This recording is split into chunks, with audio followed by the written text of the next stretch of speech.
Welcome to the Deep Dive. Today we're tackling maybe one of the biggest questions in music. Is a hit song down to magic? Marketing? Or is it just, math? It's a great question. And we finally have the tools, really, the sheer amount of data from streaming to actually start analyzing it. We've gathered sources from musicology, looking at composers' lives, data science papers, even news on AI music. Right. So our goal here is to really unpack what makes a song successful. Can we quantify the music itself? How much does being a superstar matter?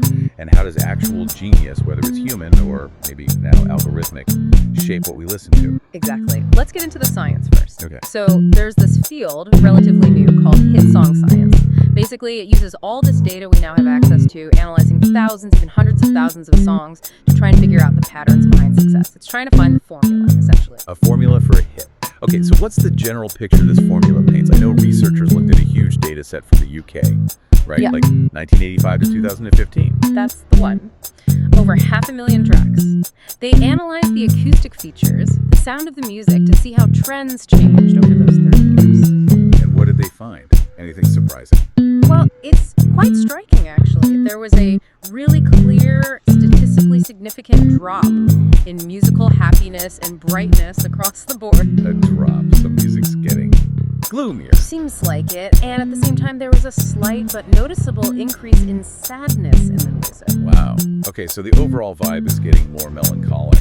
Does that, reflect the broader culture, do you think? It certainly suggests a shift. And it lines up with other research, actually, stuff looking at lyrics, which also found less positive emotional language over time. Oh, and another thing, songs generally became less male. Less male. Fewer male lead singers appearing on the charts over those decades. Interesting. But wait, the songs that actually become hits, the chart toppers, they don't necessarily follow that whole sad trend, do they? No, that's the twist. The hits behave differently. They actually tend to be happier and more party-like than the average song out there. Okay, that makes more sense. More upbeat. Yeah, and also less relaxed, more energetic maybe, and interestingly, more female than the average track. So, hit songs stand out from the crowd. They're not just following the general downward trend in mood. Exactly, but here's where it gets really interesting. When the scientists tried to predict which songs would become hits based only on these sound features, they hit a kind of ceiling. A ceiling, like the model wasn't accurate enough. Right. They called it the predictability wall. Using just those acoustic things, danceability, whether it's major or minor, how live it sounds, the emotional valence, all that the best they could do was predict chart success with about 74% accuracy. 74%. Okay, that's not bad, but that leaves a big gap, right? More than a quarter of hit songs just aren't explained by how they sound. Precisely. 26% unexplained by the music itself. So what makes up that difference? That's the million-dollar question. And the answer seems to shift us from analyzing the sound waves to analyzing, society. The big breakthrough came when they added one non-acoustic factor, the superstar variable. Okay, define superstar in this context. Is it just, fame? Pretty much. The definition they used was simple. An artist who already had a top-charting song within the last 5 years. Right, so established artists. Exactly. And adding just that one piece of information is this artist already a known hitmaker. It blew past the wall. Prediction accuracy jumped from that 74% right up to 85%, maybe even 86%. Wow, that's a huge leap. So knowing the artist's track record is almost as important, maybe more important, than the song's actual sound. It accounts for a massive chunk of that remaining 26%. It strongly backs up this idea of cost of search for listeners. Meaning it's easier to just listen to someone you already know you like. Yeah, why risk time on something new when you can go with a proven quantity? The superstar phenomenon is incredibly powerful in predicting success. It suggests fame and reputation are critical drivers. But it's not just about being famous, is it? Even superstars can't just release anything. There's this other idea, optimal differentiation theory. What's that about? Right, this adds another layer. It pushes back against the idea that all pop music sounds the same. The data actually shows the opposite in a way. How so? Songs that sound too much like everything else, too typical, too generic, are less likely to be hits. Okay. So blending in too much is bad. It can be. In fact, studies show that if a song is too typical, its chart performance often declines faster in the following weeks. You need to stand out. But not too much. Is that the optimal part? Exactly. That's the sweet spot. You need to be different enough to catch attention, but familiar familiar enough that people can still connect with it, that it fits within the current sort of soundscape. It's innovation, but within certain bounds. Not too weird, not too familiar, optimally differentiated. That seems to be the key balance the most successful songs strike. Which is fascinating, because isn't that what great artists and composers have been doing intuitively for centuries? Finding that balance between structure and surprise way before data science? Absolutely. You can look way back, like to the classical era. Think about the situation for composers then. It was shifting. You had someone like Haydn. Joseph Haydn, working for the Esterhazy family. Right. Under patronage, basically a highly skilled employee writing music on demand for this wealthy family. He was brilliant, known for clever musical ideas using folk tunes, even musical jokes like sudden loud bits or pauses. Surprise. Yeah. But he was doing it within the constraints of what his patrons wanted. Financially stable, but creatively maybe a bit restricted. Okay, so Haydn represents the patronage system.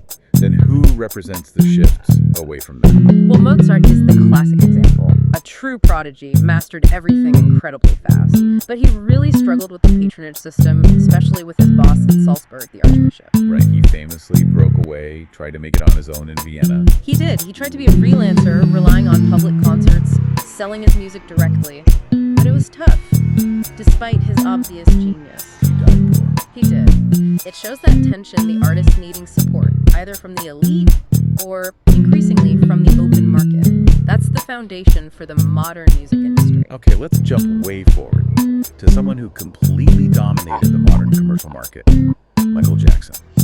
His genius was different, right? He couldn't read or write music in the traditional way. Which makes his process even more amazing. It was so organic. His main instrument was his voice. He would literally sing every part of the arrangement, the bass lines, the chords, the drum fills, horn parts, into a simple microcassette recorder. So that tape was the entire song, just in vocal form. It was the blueprint. He'd even beatbox the rhythms to get the feel across. Then he'd work with engineers and musicians to build it from there. And his engineer, Bruce Swedian, was key to capturing that, wasn't he? He had some unique techniques. Oh, absolutely. Sweden was meticulous. He'd sometimes record Jackson's vocals in total darkness, believing it helped focus the emotion. Interesting. And he swore by a specific microphone, the Shure SM7, used really close up. He felt it gave this clarity and presence and handled Jackson's sharpest sounds really smoothly. And what about that famous vocal doubling sound? How did they get that rich texture on albums like Thriller? That was genius engineering. Sweden didn't want it to sound like an obvious electronic effect, so he'd take the main vocal track, slow the tape down just a tiny bit, like 3 or 4%. Okay. Then have Michael sing the double track against that slightly slower, slightly lower pitched version. When you combine the original and the new tape. That tiny difference creates a natural thickness. Exactly, a subtle, rich spectrum boost. It's that human touch, finding a unique sonic texture that's optimal differentiation in action, found through intuition and experiment. Incredible detail. And speaking of finding unique sounds and genius collaboration, we have to talk about the Beatles. You really do. I mean, arguably the most influential band ever in pop music. They were central to pop even being taken seriously as an art form. And their magic often came from contrast, right? Lennon versus McCartney. Definitely. You had Lennon, often more personal, introspective, sometimes cynical, writing in the first person. Then McCartney, often more optimistic, telling stories, observing others in the third person. They pushed each other. Lennon joked that Paul always wanted to make things bigger, and John's job was to poke out the cheesy bits. That creative tension was vital. And musically, they became masters of layering things, like counter melody. Think of the oboe solo in Inferno one. Yeah, it's like chamber music in a pop song. Totally. It's sophisticated stuff born from human collaboration and artistry. These are the elements, the story, the texture, the cultural feel that seem to go beyond that 74% predictability from the pure sound data. Okay, so human genius finds ways to create that optimal differentiation, injects cultural meaning. But now we have a new player, the algorithmic composer. What happens when AI tries to automate that 74% or even push beyond it? Well, we're seeing it happen incredibly fast. There's just this flood of AI-generated music hitting streaming platforms. And platforms aren't stopping. Not really. The aggregators, the companies that distribute music to Spotify and Apple Music, they know AI tracks can potentially become hits. There have been examples like an AI track by Vinapre charting on TikTok, so why would they block it? Which must be causing chaos behind the scenes. Absolutely. Platforms are scrambling. How do you update policies? How do you detect bots generating fake streams for AI songs, it's a huge challenge just managing the volume. And how are human artists reacting? Not always positively, as you might expect. Kalani very publicly criticized an AI artist getting offered a massive record deal. And SCA has some strong words, warning against relying on machines, calling it codependent, and even bringing up environmental racism in the context of AI's resources. Wow, strong language. It frames it as a real cultural battle. How are these AI systems actually making music, technically speaking? There are different approaches. Some are really complex, using things like the automated Schillinger system. It's basically a very mathematical structured theory of music scales, melody, harmony rules that a computer can execute. So, using rules to try and guarantee a certain kind of musical logic, like codified optimal differentiation. Kind of, yeah. Others use things called generative grammars, which encode specific rules for a genre, like a pop chorus typically does this, or simpler statistical methods like Markov models to predict the next likely note or chord. So they're getting technically proficient at following musical rules. But is something missing? That seems to be the consensus even among some AI music researchers. They admit that while the tech is impressive, the output often lacks, well, the cultural references we rely on. The human element. Yeah. The story. The wit Haydn had, or the struggle Mozart faced, or the raw feeling Jackson put on tape. Exactly. It can follow the rules, maybe even create something optimally differentiated in a technical sense, but it struggles with that deeper layer of meaning, the context that comes from human experience. Okay, let's try and pull this all together. We started with the science. Hit song science shows us quantifiable trends, like music getting generally sadder. But also that the pure sound features hit that 74% predictability wall. Then came the social factor, the superstar effect, which blasts through that wall, getting us to 85% accuracy just by knowing who the artist is. Because we, the listeners, often stick with what we know. Minimizing our search costs. Right. And then there's the art, the human genius finding that perfect optimal differentiation through intuition, collaboration, unique techniques, Haydn's surprises, the Beatles' layers, Jackson's vocal blueprints, injecting cultural meaning. And now AI enters the ring. It's brilliant at mastering the technical rules, maybe hitting that 74% mark consistently, perhaps even finding optimally differentiated sounds algorithmically. But it seems to be missing that crucial cultural context piece. So, thinking back to the classical composers moving from aristocratic patrons to the open market, who is the real patron of music now in the 21st century?